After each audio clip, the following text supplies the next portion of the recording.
Sur la photo, il y a ma grand-mère et à côté, ma tante. Chez les Legendre, le cresson est cultivé à Cailly-sur-Eure depuis plusieurs générations. Éric, lui, est cressiculteur depuis bientôt 40 ans. Je suis un peu ému quand même.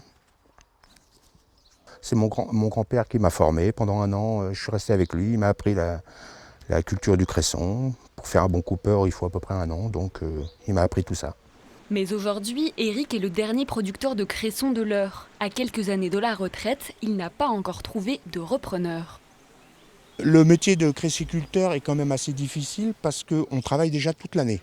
On travaille 7 jours sur 7, on se lève de bonne heure pour faire les marchés, on coupe l'après-midi pour préparer le marché du lendemain, donc des journées à 12 voire 14 heures par jour.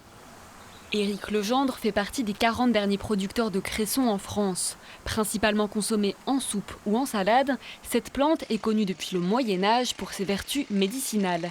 À Cailly-sur-Eure, elle est cultivée depuis le XVIe siècle. C'est le cresson qui était sur la table de Louis XIV. Et bien avant, en fait, on sait qu'il existait. Et pourquoi est-ce que ce cresson existe depuis toujours? C'est à cause des sources en fait, qui sortent à Cailly. Et une eau extrêmement pure qui a été filtrée par le calcaire qui sont sur le plateau. Alors, une association se mobilise pour conserver ce patrimoine local.